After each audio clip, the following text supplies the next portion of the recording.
আমরা রক্ত দিয়ে এই গণঅভ্যুত্থান করেছি। ফেরাউন নমরুদ শেখ হাসিনাকে ইন্ডিয়ায় পাঠিয়েছি। শিলং থেকে এই আন্দোলন হয় নাই, লন্ডন থেকে আন্দোলন হয় নাই, বরং এই আন্দোলন সফল হওয়ার কারণে আপনারা যারা শিলংয়ে ছিলেন, আপনারা যারা লন্ডনে ছিলেন, তারা বাংলাদেশে আসতে পেরেছেন। শেখ হাসিনাকে আমৃত্যু ফাঁসির কাস্টে ঝোলানো ছাড়া আমাদের অন্তর, আমাদের আত্মা, আমাদের শহীদদের বিদেহী আত্মা শান্তি পাবে না। পারলে শেখ হাসিনাকে আনেন, কিন্তু খাল কেটে আওয়ামী লীগ আনার চেষ্টা করবেন না। এটা কিন্তু আমরা মেনে নেব না। দিনের বেলা আপনারা আওয়ামী লীগের বিরুদ্ধে অনেক বড় বড় কথা বলেন, কিন্তু রাতের বেলা আপনারা আওয়ামী লীগের নেতাদের সাথে আঘাত করেন, সব খবরই আমাদের কানে আসে। আপনারা দেখেছেন তত্ত্বাবধায়ক সরকার ব্যবস্থার রায় পুনর্বহাল করা হয়েছে, এটাকে আমরা স্বাগত জানাই। কিন্তু পাশাপাশি আমরা এটা মনে করিয়ে দিতে চাই, কোন ধরনের ছল চাতুরি করা যাবে না।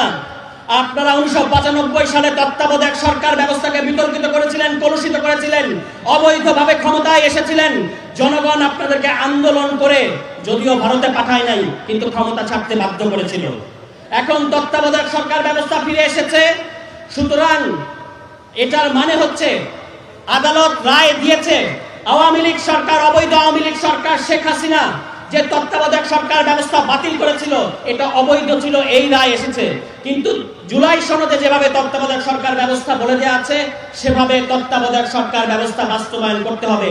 ওই সাবেক বিচারপতিকে এনে বসাবেন তত্ত্বাবধায়ক সরকার ব্যবস্থার প্রধান, এটা এবার আর মেনে নেওয়া হবে না। জুলাই সনদে যেভাবে সাইন করেছেন, আপনারা কথা দিয়েছেন অক্ষরে অক্ষরে জুলাই সনদ বাস্তবায়ন করবেন।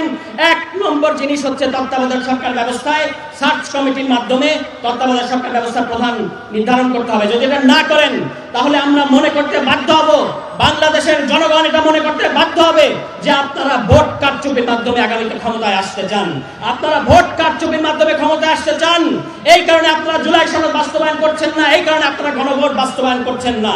কাজেই খাল কেটে যেমন আপনারা আওয়ামী লীগ আনার চেষ্টা করছেন, দয়া করে খাল কেটে আওয়ামী লীগ আনার চেষ্টা করবেন না। পারলে ইন্ডিয়া থেকে শেখ হাসিনাকে আনেন। বাংলার ফাঁসির কাষ্ঠ, বাংলার ফাঁসির দড়ি শেখ হাসিনার জন্য অপেক্ষা করছে, তাকে আমরা ফাঁসিতে ঝোলাবো। যেভাবে বাংলাদেশের জনগণ, মাসুম বাচ্চা থেকে শুরু করে নারী বৃদ্ধদেরকে বুকে গুলি চালানো হয়েছে, শেখ হাসিনাকে আমৃত্যু ফাঁসির কাস্টে ঝোলানো ছাড়া আমাদের অন্তর, আমাদের আত্মা, আমাদের শহীদদের বিদেহী আত্মা শান্তি পাবে না। পারলে শেখ হাসিনাকে আনেন, কিন্তু খাল কেটে আওয়ামী লীগ আনার চেষ্টা করবেন না, এটা কিন্তু আমরা মেনে নেব না। দিনের বেলা আপনারা আওয়ামী লীগের বিরুদ্ধে অনেক বড় বড় কথা বলেন, কিন্তু রাতের বেলা আপনারা আওয়ামী লীগের নেতাদের সাথে আঘাত করেন, সব খবরই আমাদের কানে আসে। এটা মনে করবেন না যে আমরা কোনো খবর রাখি না। সুতরাং আওয়ামী লীগ বাংলাদেশের ডেড, এই আওয়ামী লীগ আর কোনোদিন ফেরত আসবে না। ওই ভারতের এজেন্ট আওয়ামী লীগ বাংলাদেশে যদি ফেরত আনার চেষ্টা করেন, তাহলে এবার আর শুধু আওয়ামী লীগকে পাঠানো হবে না, এর পাশাপাশি যারা ছোট আওয়ামী লীগ, বিএনপি সরকার, আপনাদেরকেও কিন্তু বাংলাদেশের মানুষ এক বিন্দু ছাড় দেবে না। সুতরাং জনাব তারেক রহমান ওই যে বলে যে উপরে ফিটফাট ভিতরে সদরঘাট, এভাবে সরকার পরিচালনা করলে হবে না। আপনার মিষ্টি কথায় আমাদের চিড়ে ভিজবে না। আমাদের চাকরি দরকার, দুর্নীতি কমানো দরকার, দ্রব্যমূল্যে লাগাম টেনে ধরতে হবে, বিদ্যুৎ দিতে হবে, গ্যাসের দাম কমাতে হবে। মিষ্টি হাসি দিয়ে সবকিছু পার পাবেন, এটা 2001 সাল না, এটা 1991 সাল না, এটা জেনজিদের সময়। হাতের কাছে আমাদের ইন্টারনেট আছে, সারা পৃথিবীর কোথায় কি হচ্ছে আমরা এক মুহূর্তের মধ্যে বের করতে জানি। সুতরাং আমাদেরকে সলিম বুঝ দিয়ে আপনি পার পাবেন। আপনার কিন্তু ভারত নাই, আপনার কিন্তু আমেরিকা নাই, আপনি, আপনার দল, আপনার পরিবার, এই সবার ভবিষ্যৎ হচ্ছে এই বাংলাদেশে। সুতরাং সুশাসন নিশ্চিত করেন, বড় বড় কথা ছাড়েন, সুশাসন নিশ্চিত করেন। এমন একজনকে স্বরাষ্ট্রমন্ত্রী বানিয়েছেন, আপনার দলের লোকেরাই বলছে তার বাড়ির পাশ দিয়ে মাদক ঢোকে, এবং লোকেরা এটাও বলছে যে আগে বদি ছিল, এখন বদি নাই, কিন্তু বড়ি কিন্তু ঠিকই আছে। ওই যে ইয়াবাকে যেমন বড়ি বলে না, তো বদি নাই, কাকে নতুন বদির দায়িত্ব দিয়েছেন এটা আমাদের কাছে স্বীকার করতে হবে। আমরা অনেক সহ্য করেছি, আমরা চাকরি চেয়েছি, আপনারা আমাদের হাতে মাদক তুলে দিয়েছেন।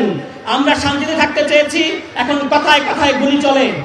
এই যে কথার আগে গুলি চলে, আইন শৃঙ্খলা পরিস্থিতি ঠিক করেন। ময় মুরব্বীর একটা কথা বলেন যে গাড়ির 99% ঠিক আছে, শুধু 1% সমস্যা, মাঝে মাঝে ব্রেক ফেল করে। এই স্বরাষ্ট্রমন্ত্রীর একই অবস্থা, উনি দুনিয়ার সমস্ত কিছু বুঝেন, শুধু নিজের মন্ত্রণালয় বুঝেন না। সুতরাং হয় আপনাকে সুশাসন নিশ্চিত করতে হবে, আমাদের জনগণকে নিরাপত্তা দিতে হবে, অথবা মন্ত্রণালয় থেকে পদত্যাগ করতে হবে।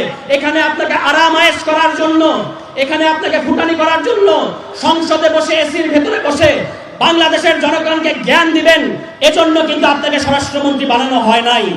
লাস্ট একটা কথা বলি, মাত্র 2 বছর হয়েছে জুলাই গণঅভ্যুত্থানের, এখনই আপনারা ইতিহাস বিকৃতি করা শুরু করেছেন। আপনারা যারা এখানে আছেন, বাংলাদেশের জনগণ সাক্ষী, আমরা রক্ত দিয়ে এই গণঅভ্যুত্থান করেছি। ফেরাউন নমরুদ শেখ হাসিনাকে ইন্ডিয়ায় পাঠিয়েছি। শিলং থেকে এই আন্দোলন হয় নাই, লন্ডন থেকে আন্দোলন হয় নাই, বরং এই আন্দোলন সফল হওয়ার কারণে আপনারা যারা শিলংয়ে ছিলেন, আপনারা যারা লন্ডনে ছিলেন, তারা বাংলাদেশে আসতে পেরেছেন। একটা বড় বড় কথা বলার আগে বাংলাদেশের জনগণের সামনে মাথা নিচু করে অবনত হয়ে তারপর কথা বলবেন। কোনো কথায় আমাদের জনগণকে খাটো করবেন না, অপমান করবেন না। যদি করেন, পালাবি কোথায় সিনেমার মতো পালানোর কোনো জায়গা পাবেন না।